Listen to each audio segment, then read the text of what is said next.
patuloy sa pag-asenso, magsikap ng mabuti at nang kuminhawa tayo. Malaki natin sa mundo at di pamalas, bagong Pilipino at bagong Pilipinas.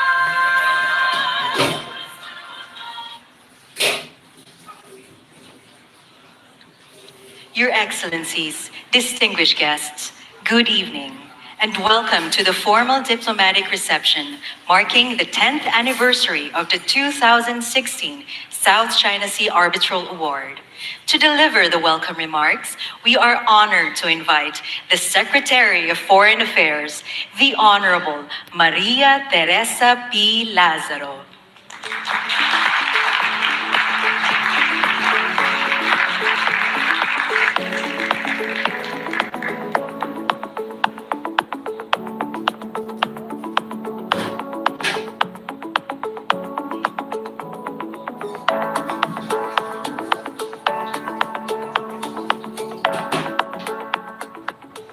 Honorable Cabinet Secretaries, Excellencies and members of the Diplomatic Corps, colleagues in government, distinguished guests, ladies and gentlemen, good evening.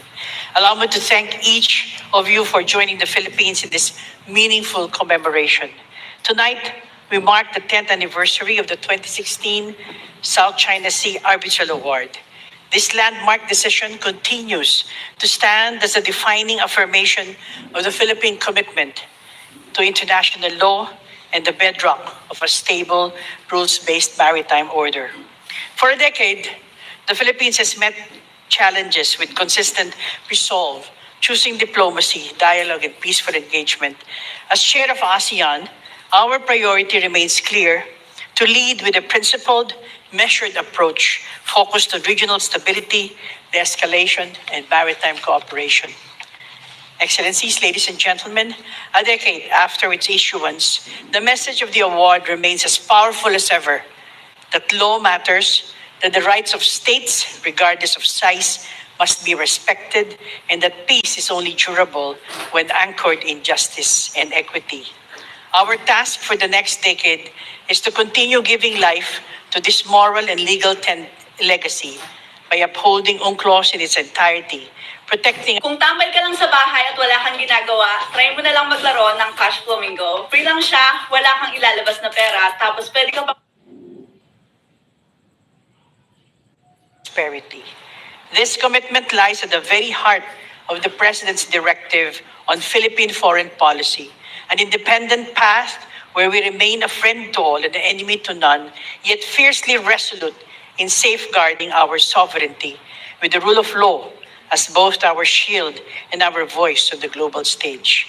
Excellencies, ladies and gentlemen, on this note, allow me to introduce our guest of honor tonight, the President of the Republic of the Philippines, His Excellency Ferdinand Romualdez Marcos Jr.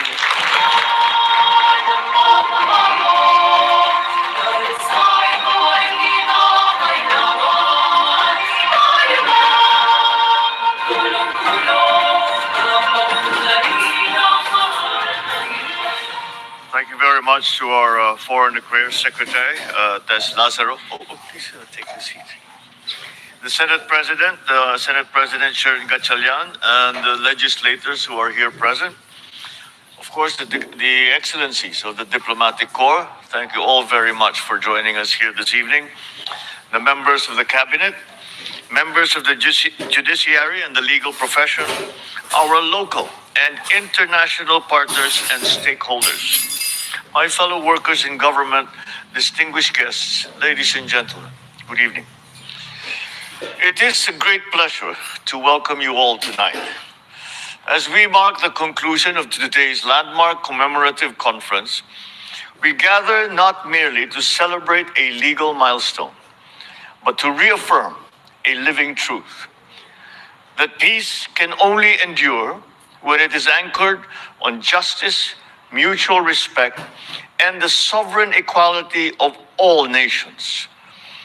13 years ago, when the Philippines initiated these arbitration proceedings, we stood before the world to assert a timeless, universal principle: that disputes between nations must be resolved not through coercion, not through the threat or use of force, but through peaceful means and the rule of law.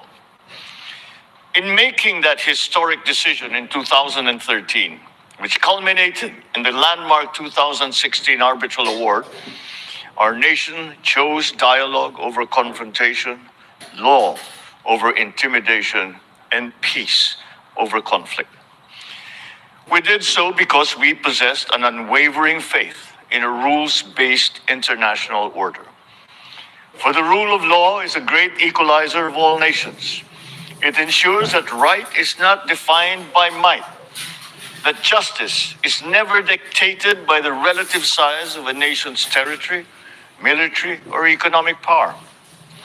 It is the very framework that allows sovereign states to interact as equals, ensuring that treaties freely entered into must be fully respected, faithfully interpreted, and consistently applied. But let us not forget, the 2016 Arbitral Award is not just an abstract triumph of jurisprudence. It has a profound and deeply human dimension. At its heart, this award is about people. It is about our fisherfolk whose ancestors have cast their nets in these waters for many generations and who deserve to fish in peace, in safety, and with the dignity to feed their own families. It is about our coastal communities whose survival is tied to the health and ecological integrity of our oceans. When we defend the rule of law, we are not merely defending lines on a map. We are defending the lives, the livelihoods, and the future of our peoples. The law exists ultimately to protect the vulnerable, to shield human dignity from the whims of raw power. Yet the significance of this award extends well beyond our own coastlines. Over the past decade, it has become an indispensable reference in understanding the application of the 1982 United Nations Convention on the Law of the Sea, UNCLOS, the very constitution of our oceans. It has strengthened global confidence in international tribunals and reinforced the bedrock principle of pacta sunt servanda, the sacred rule that agreements must be kept. From resolving maritime boundaries to addressing modern challenges like marine environmental protection and biodiversity conservation, adherence to international law has proven to be non-negotiable, irreplaceable, non-optional. For the Philippines, our path forward remains clear and absolute. We remain steadfastly committed to the United Nations Charter and to UNCLOS. For our pursuit of peace is not passive. It requires the courage to defend what is right, to uphold our international commitments, and to engage constructively with all who seek mutual respect and shared prosperity. We hold a simple but unwavering conviction. The South China Sea must never be an arena of conflict.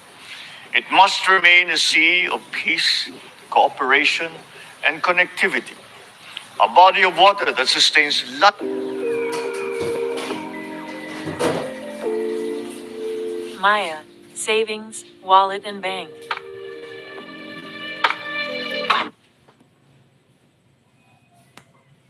Ladies and gentlemen, the legacy of the 2016 Arbitral Award is still unfolding.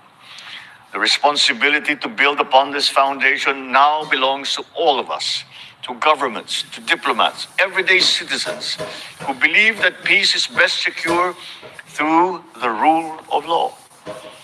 To our friends and partners from around the world, thank you for standing with the Philippines in defense of a rules-based order. Let the next decade be defined not by what international law prevents, but by what we can collectively achieve when we honor its promise to protect the vulnerable, to safeguard our oceans, and to secure a stable, peaceful world. Thank you. Maraming salamat. Mabuhay tayong lahat. Thank you, Mr. President.